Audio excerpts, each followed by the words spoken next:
Hi everyone, this is For the Love of Comics and a very warm welcome to the latest installment of my recent reads and new acquisitions, a series in which I share with you some of the books that I've picked up recently, had the pleasure of reading recently, or what I'm planning to get to in the upcoming weeks. Now, it's been a while since I've done one of these, and in that period of time, I've read a number of comics, but the selection that I'll talk about today represents the best of the best. In one case, one of the best comics I've read all year, maybe in the last 5 years. There are also some books that I've been looking forward to reading and trying to get my hands on for a while, some collector goals, as well as some interesting editions of old favorites. That's a lot to go through, so let's dive right into my most recent reads and new acquisitions.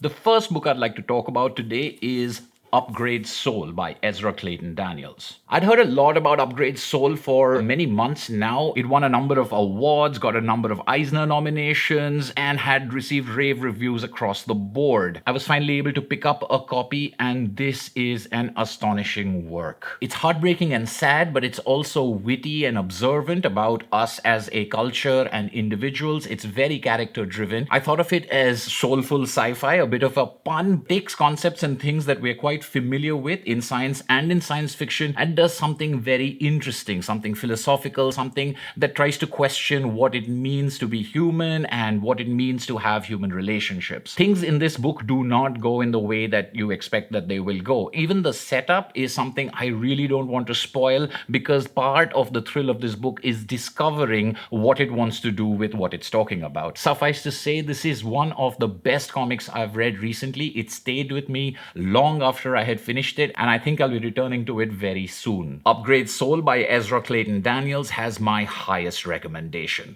I first encountered the work of David Rubin some years ago when I read the prequels to Battling Boy by Paul Pope. The rise of Aurora West and the fall of the House of West showed me his artwork, which was very well suited to this sort of modern children's superhero story with a twist. After that, I read his adaptation of Beowulf with Santiago Garcia, which is back there on shelf 5. But the one book of David Rubin's that I've been dying to read, published before all of these books, is his The Hero, Book 1 and Book 2, which complete the full story. I finally grabbed both books and read them, and I was blown away by his take on the legend of Heracles, or Hercules as he's more famously known. David Rubin presents the mythology of ancient Greece full of the monsters and the creatures and the gods that we're familiar with, but also has cell phones and iPods and motorcycles in this world. Rather than try to do too much world building, explaining why these elements exist, they simply do. But aside from these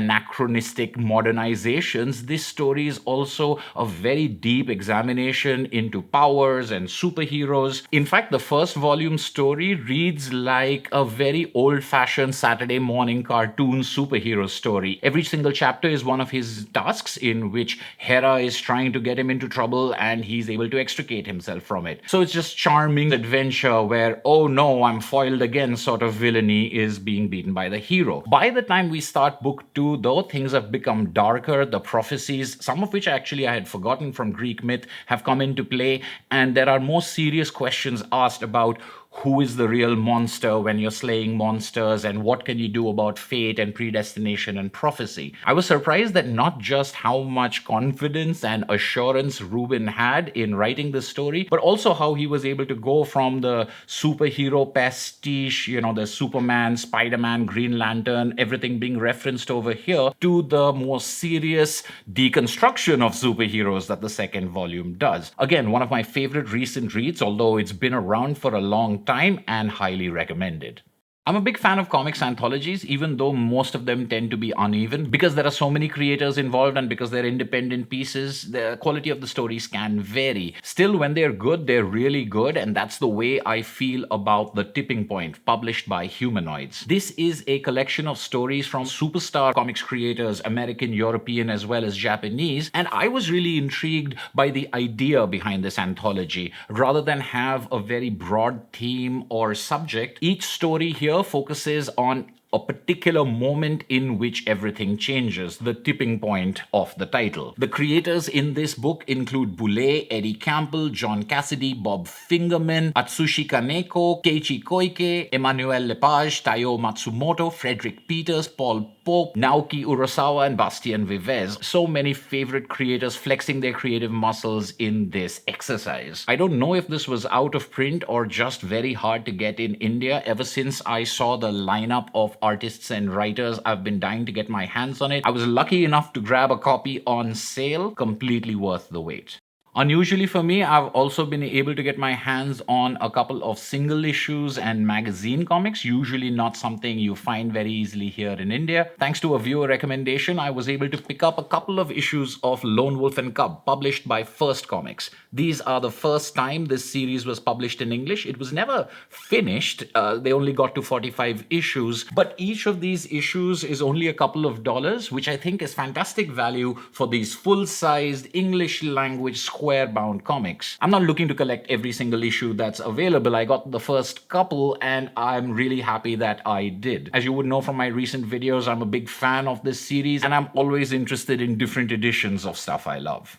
Along with those issues of Lone Wolf and Cub, I was also able to pick up this issue of Moebius 1 Upon a Star from Epic Comics. Like Lone Wolf and Cub, this was a series of comics that reprinted Moebius in English. These square-bound issues seem to be excellently produced, but are difficult to find and quite expensive. I was happy to get this at a lower than expected price, especially considering that it is an autographed copy. This issue contains 4 short stories, including the first Edena short story, but since most of these have not been reprinted by Dark Horse, although I have my fingers crossed, this was a no-brainer of a pickup for a fan like me. I hope I can collect the other issues in Epic Comics' series, but given how rare and expensive they are, I'm not really holding my breath. Speaking of signed copies, my recent travels did allow me to visit Forbidden Planet, which is a huge comics and merchandise chain that apparently is big enough to have signings and limited edition prints exclusive to their stores, in one of which I was able to pick up this copy of My Heroes Have Always Been Junkies by Ed Brubaker and Sean Phillips, set in their criminal universe. This is a little bit of a double dip for me. I already own a copy that luckily I had been able to get for very cheap, but it came with this full color plate signed by the creators and I couldn't resist it. I still have it in the plastic because I haven't yet decided what to do with this plate, but I'm leaning towards pasting it into the book as a sort of ex libris sort of frontispiece. And although this was a double dip, there were a couple of other books that were not. I have the first 2 volumes of Jeff Darrow's Shaolin Cowboy, but I was waiting to get the third and I found a copy again with a signed print. So Star Trek has now been added to my collection in a nice edition, as has Grass Kings by Matt Kindt and Tyler Jenkins. I have volume 1, when I saw volume 2 with, again, an autographed plate available, of course it made perfect sense for me to get it. I'm a big fan of Matt Kindt, especially his creator-owned and independent work, and the first volume of Grass Kings was something I really enjoyed. I haven't yet gotten to it, but I'm pretty sure I will very soon.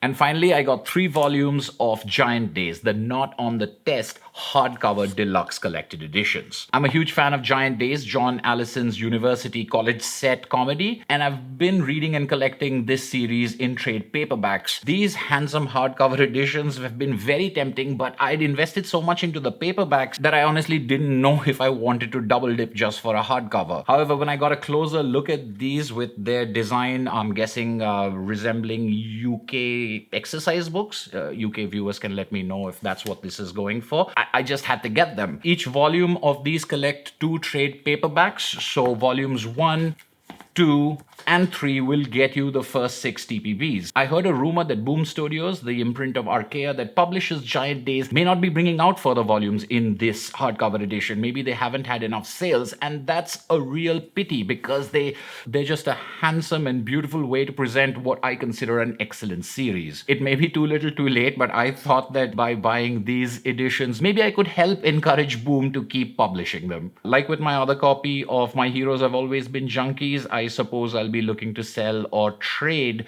my trade paperbacks now. But that's the way it goes. I hope you enjoyed this quick jaunt through some of my recent reads and new acquisitions. I'd love to know what you've been reading. Leave your questions and comments below. If you're new here, consider subscribing. Thank you as always for watching, and I'll see you at the next video.